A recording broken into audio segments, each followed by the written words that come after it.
ഇടതുകരം നെഞ്ചോട് ചേർത്ത് വെച്ച് വലതുകരം അച്ഛന് നേരെ നീട്ടി 21 പ്രാവശ്യം യേശുനാമം വിളിച്ച് അച്ഛന് വേണ്ടി പ്രാർത്ഥിക്കണമേ.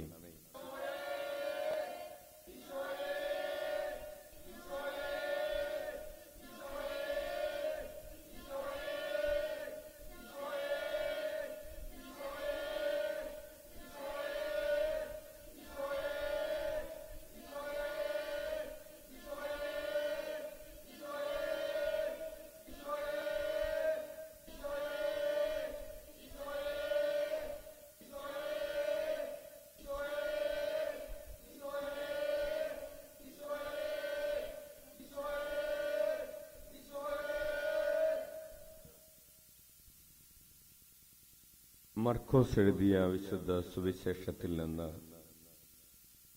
അധ്യായം 1 29 മുതൽ 34 വരെയുള്ള തിരുവചനങ്ങൾ.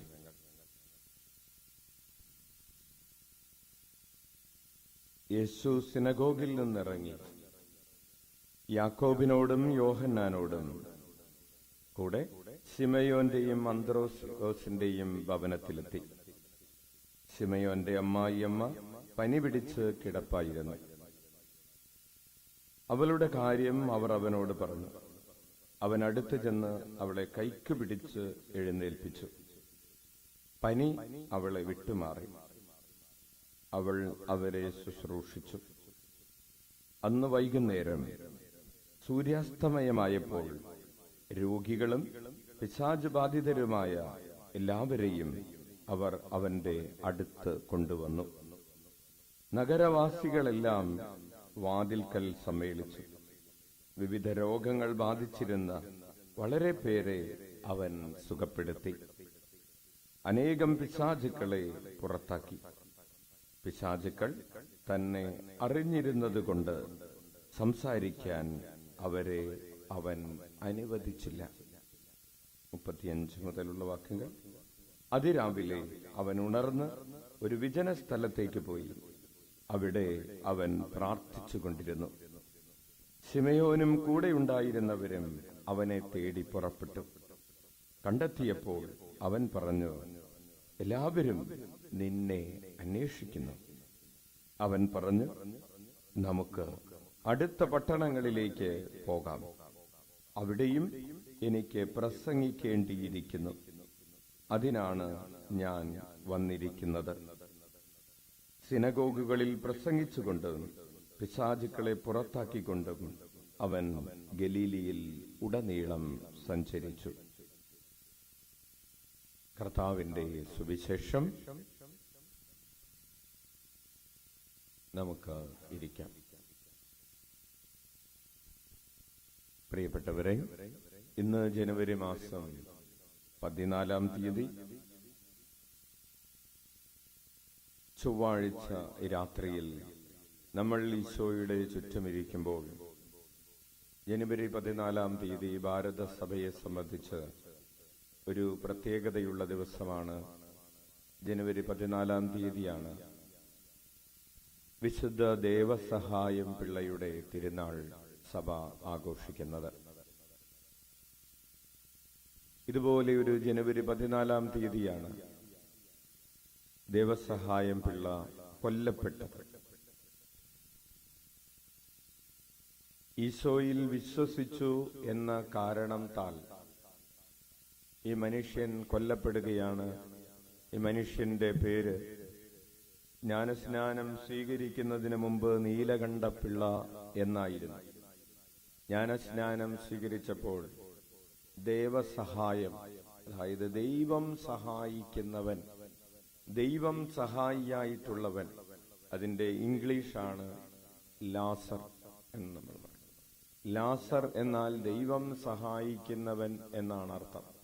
അപ്പോൾ ആ പേരിന്റെ പരിഭാഷയായിട്ടുള്ള പേരാണ് ദേവസഹായം, ദൈവം സഹായിക്കുന്നവൻ എന്ന പേര് സ്വീകരിച്ച് ഈശോയുടെ സാക്ഷിയായി മാറിയ ദേവസഹായം പിള്ള 1752 ജനുവരി 14-ാം തീയതിയാണ് വെടിവെച്ച് കൊല്ലപ്പെട്ടത്. അങ്ങനെ ഭാരതത്തിന് ഒരു രക്തസാക്ഷിയെ ലഭിച്ചു. നമുക്ക് കൈയടിച്ച് കർത്താവിന് നന്ദി പറയാം. ഹല്ലേലൂയ. എന്തിനു വേണ്ടിയാണ് ഈ മനുഷ്യൻ മരണം വരിച്ചത്? അദ്ദേഹത്തിന്റെ മുൻപിൽ ജീവിക്കാനുള്ള ഒരു ഓപ്ഷൻ ഉണ്ടായിരുന്നു, മരിക്കാനുള്ള ഒരു ഓപ്ഷൻ ഉണ്ടായിരുന്നു.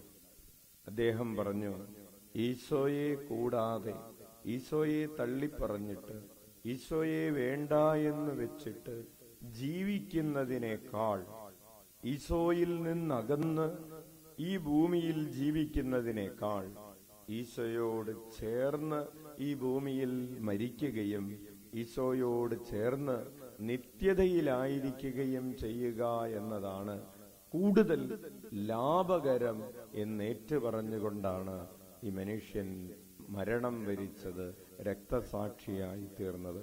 കൈയടിച്ച് കർത്താവിന് നന്ദി പറയാം.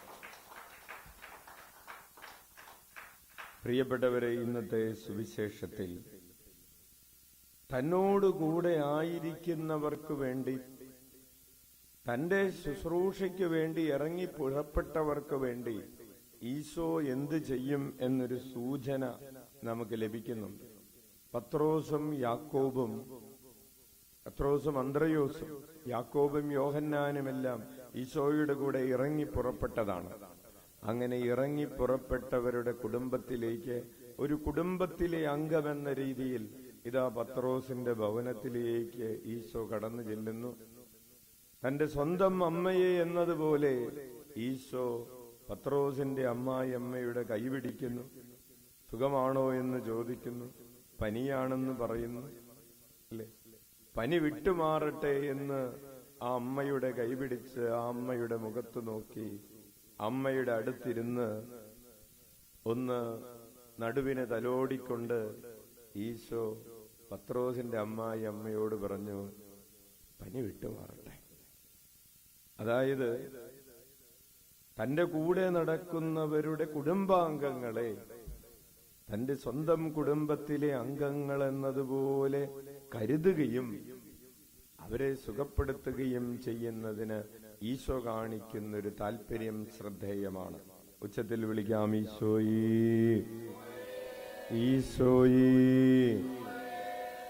അപ്പോൾ നമ്മൾ ഈശോയുടെ കൂടെ നടക്കുമ്പോൾ, നമ്മൾ ഈശോയുടെ നാമം നിരന്തരം വിളിച്ചപേക്ഷിക്കുമ്പോൾ, നമ്മൾ ദൈവരാജ്യ ശുശ്രൂഷകളിൽ വ്യാപൃതരാകുമ്പോൾ, നമ്മൾ കർത്താവിന് വേണ്ടി നമ്മുടെ സമയവും നമ്മുടെ സമ്പത്തും നമ്മുടെ ആരോഗ്യവും നമ്മുടെ അധികാരവും നമ്മുടെ സൗകര്യങ്ങളുമെല്ലാം കർത്താവിന് വേണ്ടി, ദൈവരാജ്യത്തിന് വേണ്ടി, അല്ലെങ്കിൽ മറ്റുള്ളവരെ ഈശോയിലേക്ക് കൂട്ടിക്കൊണ്ടുവരുന്നതിന് വേണ്ടി ഉപയോഗിച്ചുകൊണ്ട് ദൈവരാജ്യ ശുശ്രൂഷകളിൽ വ്യാപൃതരാകുമ്പോൾ ഈശോ പറഞ്ഞിട്ടുണ്ട്, നിങ്ങൾ എന്റെ കുടുംബാംഗങ്ങളായി മാറും. അങ്ങനെ നമ്മളും നമ്മുടെ പ്രിയപ്പെട്ടവരും ഈശോയ്ക്ക് പ്രിയപ്പെട്ടവരായി മാറും. Hallelujah, hallelujah. ഈ ഒരു ചിന്ത പ്രിയപ്പെട്ടവരെ നമുക്ക് ആശ്വാസം തരുന്നൊരു ചിന്തയാണ്. ഈ ഒരു ചിന്ത നമുക്ക് ശക്തി പകരുന്ന ചിന്തയാണ്. കാരണം കർത്താവിന്റെ ശുശ്രൂഷ ചെയ്തിട്ട് ആരാണ് ഉപേക്ഷിക്കപ്പെട്ടിട്ടുള്ളത്? കർത്താവിന് വേണ്ടി വേല ചെയ്തിട്ട് ആരാണ് നഷ്ടം സഹിക്കേണ്ടി വന്നിട്ടുള്ളത്? കർത്താവിന് വേണ്ടി ജീവിച്ചിട്ട് ആർക്കാണ് ഞങ്ങൾ ഉപേക്ഷിക്കപ്പെട്ട് ഞങ്ങൾക്കൊന്നും കിട്ടിയില്ല എന്ന് പരാതി പറയേണ്ടി വന്നിട്ടുള്ളത്? ആർക്കാണ്? ഒരാളും അങ്ങനെ പരാതി പറയേണ്ടി വരികയില്ല എന്ന് അമ്മ ത്രേസ്യ പ്രത്യേകം ഓർമ്മിപ്പിക്കുകയാണ്. അമ്മ ത്രേസ്യ പറയുന്നൊരു ഉദാഹരണം ഇതാണ്. ഈ ഭൂമിയിൽ നല്ലൊരു മുതലാളി ഉണ്ടെന്ന് വിചാരിക്കുക. ആ മുതലാളിയുടെ വീട്ടിൽ ജോലിക്ക് ചെന്നിട്ട് ഒരു ദിവസം ഡെയിലി വേജ് ആണെങ്കിൽ ഡെയിലി, വീക്കിലി ആണെങ്കിൽ വീക്കിലി, ആ മുതലാളി നല്ല മുതലാളിയാണെങ്കിൽ പണി ചെയ്ത ഒരാൾക്ക് കൂലി കൊടുക്കാതിരിക്കുമോ? ഇല്ല. ഈ ഭൂമിയിലുള്ള നല്ല മനുഷ്യര് പണിയെടുത്തുന്നവർക്ക് എന്ത് ചെയ്യും? കൂലി കൊടുക്കും. അങ്ങനെയാണെങ്കിൽ ദൈവം, ഇത്രയേറെ നല്ലവനായ ദൈവം, തനിക്ക് വേണ്ടി ജീവിക്കുന്നവർക്ക്, തനിക്ക് വേണ്ടി അധ്വാനിക്കുന്നവർക്ക് ഈ ഭൂമിയിലും വരാനിരിക്കുന്ന ലോകത്തിലും പ്രതിഫലം നൽകുക തന്നെ ചെയ്യും. നമുക്ക് ഉറപ്പാണ്. കൈയടിച്ച് കർത്താവിന് നന്ദി പറയാം. അപ്പോൾ നമുക്ക് എഴുന്നേറ്റ് നിൽക്കാം. കർത്താവിൻ്റെ സാന്നിധ്യം, നമ്മെ സുഖപ്പെടുത്തുന്ന സാന്നിധ്യം നമ്മുടെ അനുദിന ജീവിതത്തിൽ അനുഭവിക്കാം. സൗഖ്യം പ്രാപിച്ച പത്രോസിന്റെ അമ്മായിയമ്മ എന്താണ് ചെയ്തത് എന്നതുകൂടെ പ്രസക്തമാണ്. അവൾ പനി വിട്ടുമാറിയതിന് ശേഷം ഈശോയെയും അവന്റെ കൂടെയുള്ളവരെയും ശുശ്രൂഷിച്ചു എന്നാണ് വചനത്തിൽ എഴുതിയിരിക്കുന്നത്. അവൾ അവരെ ശുശ്രൂഷിച്ചു. പനി അവളെ വിട്ടുമാറി, അവൾ അവരെ ശുശ്രൂഷിച്ചു. ദൈവം നമ്മെ സുഖപ്പെടുത്തുന്നത് നമ്മൾ അവനെ ശുശ്രൂഷിക്കാൻ വേണ്ടിയാണ്. ഹല്ലേലൂയ. നമ്മുടെ അനുദിന ജീവിതത്തിൽ നമ്മൾ അനുഭവിച്ച സൗഖ്യങ്ങൾ കൊണ്ട് കർത്താവിനെ ശുശ്രൂഷിക്കുന്നതിൽ വന്നുപോയ വീഴ്ചകൾ, ദൈവസ്നേഹത്തിനെതിരെ, പരസ്നേഹത്തിനെതിരെ, ചിന്തകളിൽ, വാക്കുകളിൽ, പ്രവർത്തികളിൽ, ഉപേക്ഷയിൽ വന്നുപോയ കുറവുകളെ, അപരാധങ്ങളെ ഓർത്ത് അനുദപിച്ചുകൊണ്ട് കരങ്ങൾ ഉയർത്തി 21 പ്രാവശ്യം യേശുനാമം വിളിച്ച് പാപപരിഹാരം ചെയ്യാം. ഈശോയേ,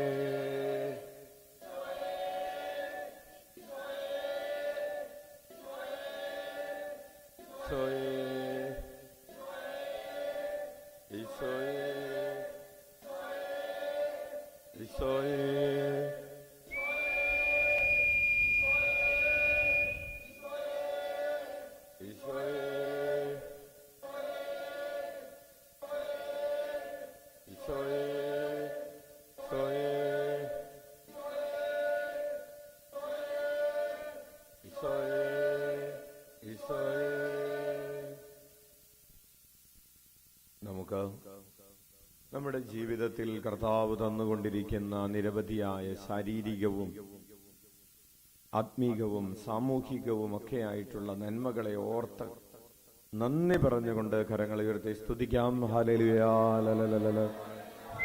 വളരെ പ്രത്യേകമായി ഇന്ന് പ്രഭാതം മുതൽ ഈ സമയം വരെ കർത്താവ് നൽകിയ അനുഗ്രഹങ്ങളെ ഓർത്ത് നന്ദി പറയാം.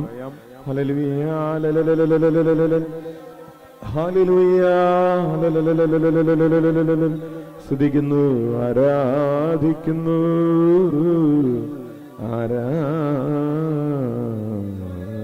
ആരാധിക്കുന്നു, ആരാധിക്കുന്നു. ഹല്ലേലൂയാ, ആരാധന, ആരാധന, ആരാധന, ആരാധന, ആരാധന, ആരാധന. സ്തുതിക്കുന്നു, ആരാധിക്കുന്നു, സ്തുതിക്കുന്നു, ആരാധിക്കുന്നു, സ്തുതിക്കുന്നു, ആരാധിക്കുന്നു. ഹല്ലേലൂയാ, ഹല്ലേലൂയാ, ഹല്ലേലൂയാ.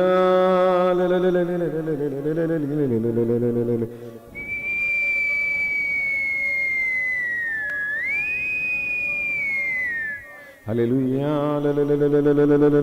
സ്തുതിക്കുന്നു, ആരാധിക്കുന്നു, ആരാധിക്കുന്നു.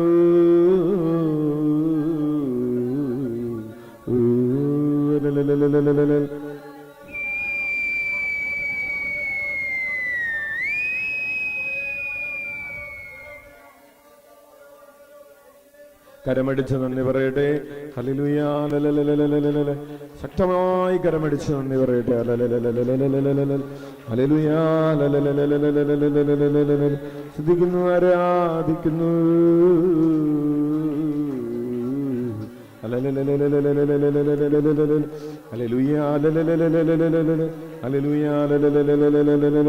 ഹല്ലേലൂയാ, ഹല്ലേലൂയാ, ഹല്ലേലൂയാ.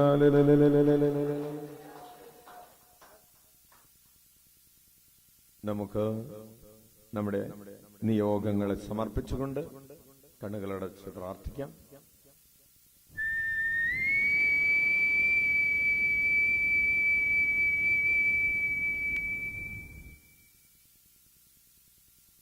ശാരീരികമായ നിയോഗങ്ങൾ, കുടുംബത്തിൻ്റെതായിട്ടുള്ള നിയോഗങ്ങൾ,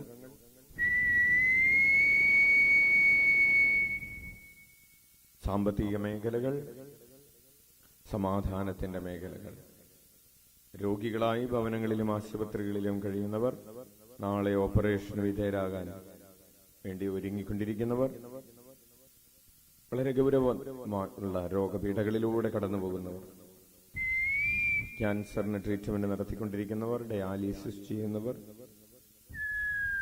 ലിവർ മാറ്റിവെക്കണമെന്ന് പറഞ്ഞിട്ടുള്ളവർ, ഓപ്പറേഷൻ വേണമെന്ന് പറഞ്ഞിട്ടുള്ള പലതരത്തിലുള്ള രോഗപീഠകളിലൂടെ കടന്നു പോകുന്നവർ, തളർന്നു കിടക്കുന്നവർ, ഐസിയുയിലും വെന്റിലേറ്ററിലുമൊക്കെ ആയിട്ടുള്ളവർ, അപകടങ്ങളിൽപ്പെട്ട് ഒത്തിരി പ്രയാസങ്ങളിലൂടെ കടന്നു പോകുന്നവർ, മരണാസന്നരായവർ, മാനസികാരോഗ്യ കേന്ദ്രങ്ങളിൽ ചികിത്സയിൽ കഴിയുന്നവർ, ഡിപ്രഷന് മരുന്ന് കഴിക്കുന്നവർ, ആത്മഹത്യാ പ്രവണതകളുള്ളവർ, ജോലി അന്വേഷിക്കുന്നവർ, വിവാഹം പ്രായം കഴിഞ്ഞിട്ടും വിവാഹം നടക്കാത്തവർ, വിവാഹം കഴിഞ്ഞ് ഒത്തിരി നാളുകളായിട്ടും സന്താന സൗഭാഗ്യം ലഭിക്കാതെ വിഷമിച്ച് പ്രാർത്ഥിക്കുന്നവർ, ഉദരത്തിലുള്ള കുഞ്ഞിനു വേണ്ടി പ്രാർത്ഥിക്കുന്നവർ, കൈക്കുഞ്ഞുങ്ങൾ, വിദ്യാർത്ഥികൾ, വയോധികർ, വിദേശങ്ങളിലും അന്യസംസ്ഥാനങ്ങളിലുമൊക്കെ പഠിക്കുന്നതിന് വേണ്ടി, ജോലിക്ക് വേണ്ടി കുടുംബത്തിൽ നിന്ന് അകന്നു കഴിയുന്നവർ,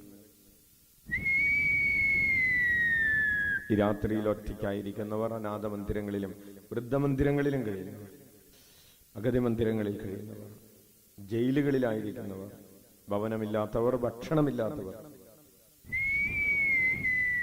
സമർപ്പിച്ച് പ്രാർത്ഥിക്കാം. ഇരുകരങ്ങളും ഉയർത്തി ഉച്ചത്തിൽ 21 പ്രാവശ്യം യേശുനാമം വിളിച്ചുകൊണ്ട് ദൈവമക്കൾ പ്രാർത്ഥിക്കട്ടെ.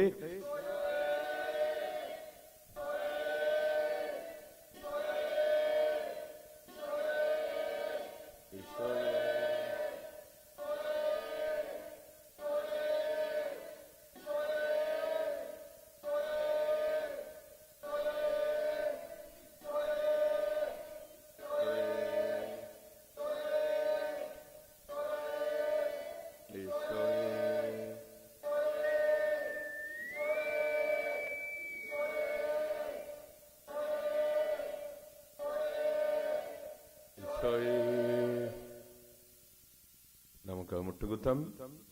നമുക്ക് വേണ്ടിയും ലോകം മുഴുവന് വേണ്ടിയും ദിവ്യകാരുണ്യനാഥന്റെ ആശീർവാദം സ്വീകരിക്കാം. ഇപ്പോൾ ഇവിടെയും ഓൺലൈനിലുമൊക്കെയായി ആരാധനയിൽ പങ്കെടുത്തുകൊണ്ടിരിക്കുന്ന ഓരോരുത്തരും നിങ്ങളായിരിക്കുന്ന ഇടങ്ങളിൽ മുട്ടുകുത്തി ഹൃദയം തുറന്ന് മനസ്സ് തുറന്ന് ശരീരം കർത്താവിന്റെ മുമ്പിൽ സമർപ്പിച്ചുകൊണ്ട് ഇതാ ദിവ്യകാരുണ്യനാഥന്റെ പ്രകാശകിരണങ്ങൾ നമ്മുടെ ഹൃദയത്തിലേക്ക്, നമ്മുടെ ശരീരത്തിലേക്ക് ഇപ്പോൾ ഇരച്ചു കയറുകയാണ്, തുളഞ്ഞു കയറുകയാണ് എന്ന ബോധ്യത്തോടെ, എന്ന ചിന്തയോടെ ഈ ഭൂമിയുടെ തെക്കും വടക്കും കിഴക്കും പടിഞ്ഞാറുമുള്ള സകല മനുഷ്യർക്കു വേണ്ടിയും ഈ പ്രപഞ്ചം മുഴുവന് വേണ്ടിയും ആശീർവാദം സ്വീകരിക്കാം. ഈശോയെ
ശിരസ് തറയിൽ മുട്ടിച്ച് പരമപരിശുദ്ധ ദിവ്യകാരുണ്യത്തിന്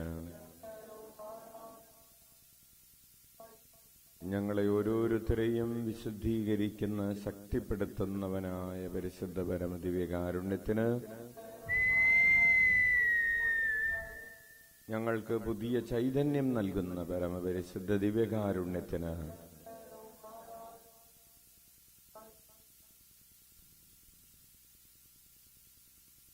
പ്രിയപ്പെട്ടവരെ, എല്ലാവർക്കും നല്ലൊരു രാത്രി, സുഖനിദ്രയുള്ള രാത്രി. നാളെ കൂടുതൽ ആരോഗ്യത്തോടുകൂടെ ഉണർന്നെഴുന്നേറ്റ് ദൈവരാജ്യത്തിന്റെ ശുശ്രൂഷകൾ ചെയ്യുന്ന ഒരു രാത്രി ആശംസിക്കുന്നു. നാളെ ബുധനാഴ്ചയാണ്. കാലത്ത് 9 മണി മുതൽ 12 മണി വരെ ഈ ആലയത്തിൽ ആലയം ക്ലീൻ ചെയ്യുന്ന ശുശ്രൂഷകളിൽ പങ്കെടുക്കാൻ ആഗ്രഹിക്കുന്നവർക്ക് പങ്കെടുക്കാവുന്നതാണ്. അതുപോലെ രാത്രി 7:30 ജപമാലയും തുടർന്ന് ജപമാല പ്രദക്ഷിണവും യേശുനാമ ജപവും ഒക്കെ ഉണ്ട്.